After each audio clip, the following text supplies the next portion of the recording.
सनातन धर्म में चैत्र अमावस्या को बहुत ही महत्वपूर्ण माना जाता है और इस बार चैत्र अमावस्या के दिन साल 2025 का पहला सूर्य ग्रहण भी लगने वाला है।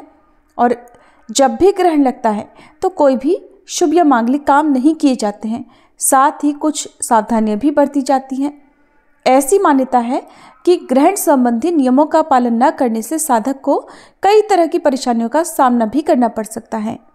सूर्य ग्रहण का सूतक 12 घंटे पहले शुरू हो जाता है और इस दौरान खास तौर पर गर्भवती महिलाओं को ग्रहण संबंधी नियमों का पालन करना चाहिए, जैसे कि ग्रहण के समय कुछ खाना पीना नहीं चाहिए, खाना नहीं बनाना चाहिए और ग्रहण की रोशनी में डायरेक्ट आपको बाहर नहीं आना चाहिए। खाने पीने की चीज़ों में ग्रहण शुरू होने से पहले ही तुलसी की पत्तियां या दूर्वा घास डालकर रख देनी चाहिए। माना जाता है कि ग्रहण के समय वातावरण में बहुत दूषित किरणें फैल जाती हैं, जिनका सीधा सीधा प्रभाव गर्भस्थ शिशु पर पड़ सकता है, जिसके कारण गर्भस्थ शिशु के शरीर में विकार आने की संभावना हो जाती है। यही कारण है कि गर्भवती महिलाओं को ग्रहण के समय घर के अंदर ही रहने की सलाह दी जाती है। इस बार चैत्र अमावस्या तिथि प्रारंभ होगी 28 मार्च दिन शुक्रवार को शाम 7:56 से और अमावस्या तिथि समाप्त होगी 29 मार्च दिन शनिवार को शाम 4:27 पर।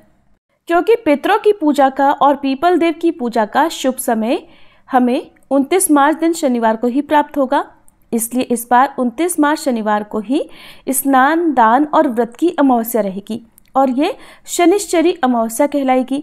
साल का पहला सूर्य ग्रहण भी इसी दिन लगेगा और 29 मार्च को चैत्र अमावस्या के दिन सूर्य ग्रहण की अवधि दोपहर 2:20 से शाम 6:16 तक रहने वाली है और सूर्य ग्रहण का सूतक काल 12 घंटे पहले प्रारंभ हो जाता है, जो कि शुक्रवार की मध्यरात्रि 2:20 से प्रारंभ हो जाएगा और ग्रहण की समाप्ति के साथ ही समाप्त भी होगा।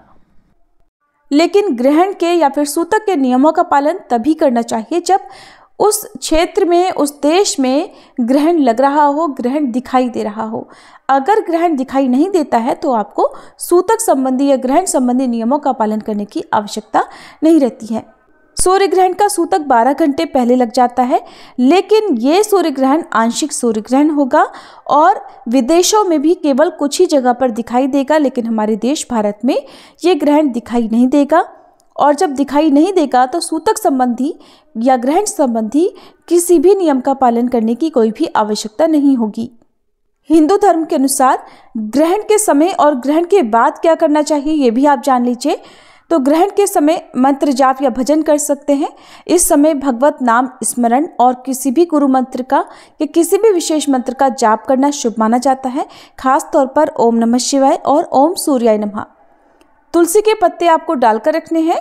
ग्रहण से पहले भोजन, जल और दूध में तुलसी के पत्ते डालने से उनकी पवित्रता बनी रहती है। और ग्रहण के समय दान करने का विशेष महत्व है।